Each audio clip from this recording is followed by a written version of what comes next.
Remember, everyone, this story contains everything that is up on screen. So, yeah, hopefully you guys enjoy.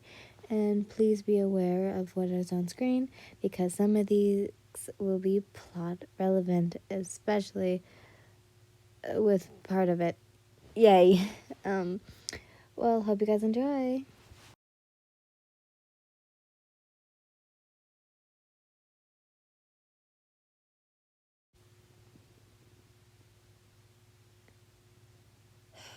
The Path of Power. Yin stood in front of a small, decrepit house. The girl drank in all the details from the vines growing on the side to the blood that stained the screens. This was the first time she had seen it from the outside. She slowly walked to the front door that had already been opened. As she walked through the hall, she could see a bloody lump sprawled out on the floor. Shivering, the girl blinked and rubbed her eyes. When she opened them, the body was gone, and she had a long, red pool of blood that remained. She continued walking and finally made it to her destination. She stood in the doorway. She noticed that a small compartment before. Her eyes fluttered to the center of the room. She, oh my god, briefly saw a mirage of a swinging body and a stool knocked over. Yin shut her eyes and turned her head, opening them again. All that was left was an empty room with a broken wardrobe. Walking over to the wardrobe, she pulled open the drawer.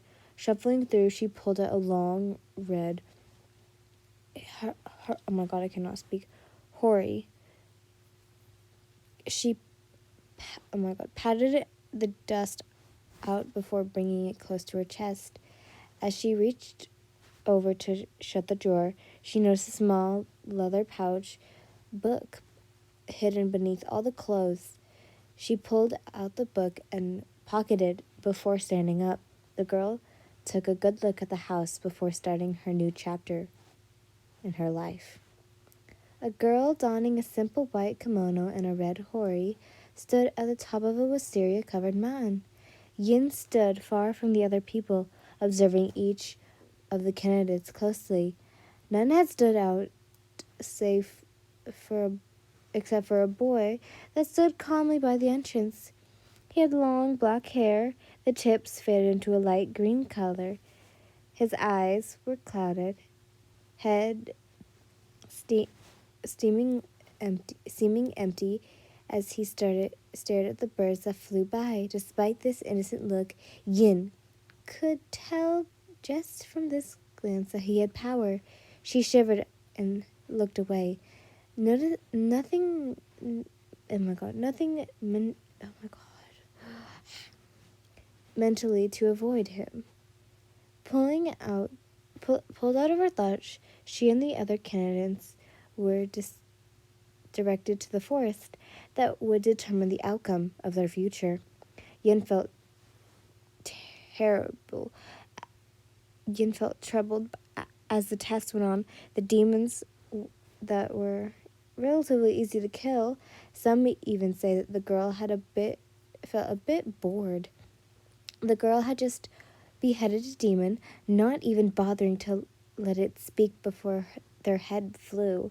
As she ran and searched for other demons, she came across a familiar boy. His black hair flew. His empty eyes were narrow in concentration as he maneuvered around the demons. In a split second, the demon's head was gone. Yin blinked and saw a head several feet away, already beginning to fade. Staring at the boy who yawned as if he had just woken up, she felt her palms grow sweaty and the hair on the back of her neck began to rise.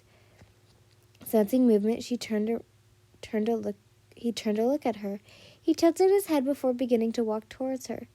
"Stay there," she said, taking a step back. Surprisingly, he listened. The boy froze in his place and waited before plopping down where he was standing Only a few seconds passed before he had forgotten her existence, blank eyes staring into nothingness. Yin carefully watched his actions, confused. The girl confusedly retreated. Shaking her head, she quickly left to search for more demons. Time flew by. It was already the end of the 6th night. The sun began to rise, and all the demons still alive and ran for cover. Only one more night left. As the sun had risen, Yin had taken that time to find a large tree to rest against. After deeming it safe, she began to nod off. While the girl slept soundly, a figure passed by. Upon seeing her sleeping form, shush. The person paused in it with instant. With footsteps lighter than a feather, they slowly came towards and hovered over her figure. Curiously entered their empty green eyes as they stared at the Kabu mask resting on the girl's face. Eye-colored eyes slowly fluttered open, seeing the orange sky. The girl blinked away her sleepiness. As she sat up, her mask slipped with a loose ribbon hanging off her ear. It must have loosened while I slept, she thought. She quickly retied the ribbon with a double knot before jumping and preparing for the final night. Yin spent the last night searching for demons, yet was unable to spot a single soul.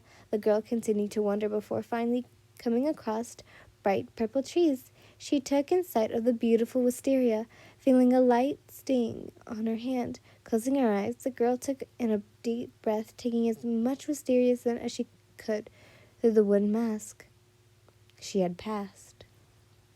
2 years later, the hair-colored girl sat on her knees, bowing down to the figure in front of her. Please rise, my child.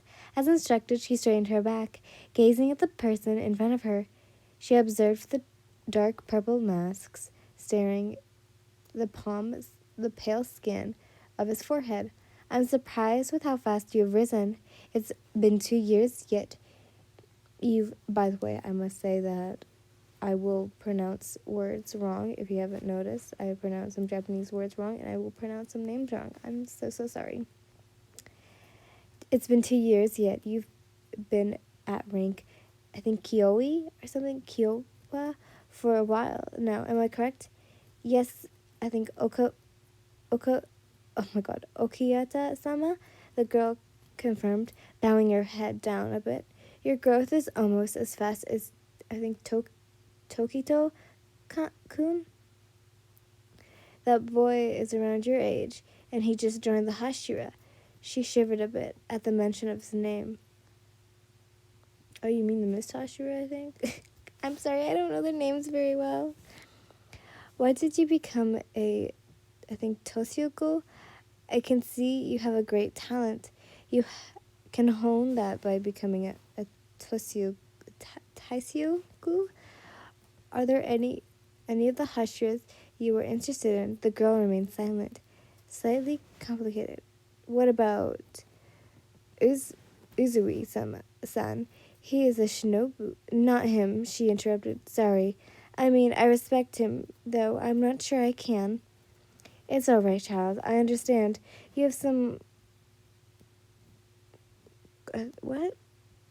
Qualms about the opposite... Oh, qualms, sorry. Qualms about the opposite gender. Despite his blindness, Yin felt as if he was staring into her soul, deep into her soul. The girl still felt a bit uncomfortable around him, but his soothing voice had eased a bit of her worries. How about we do this? Kaoruki-sama is the only... Oh, Shinobu, sorry. Is the only female pillar that is a... Oh, no, it's not. I'm sorry. It's, Mitsuri. Mitsuri-san is the only female with a taishu, but oh no, oh my god, I'm so stupid. I'm sorry, I keep thinking it's a different person. I'm so sorry. It is Shinobu. God, I need to remember their first names. But I have no doubt that Thank you, Willow. Very nice of you. Would you welcome with open arms? I'll send her a letter. I understand. Thank you, Alakazama. The girl bowed down once more. As they exchanged their goodbyes, the girl thought about the love pillar with excitement. She couldn't wait to see what she'll be able to learn.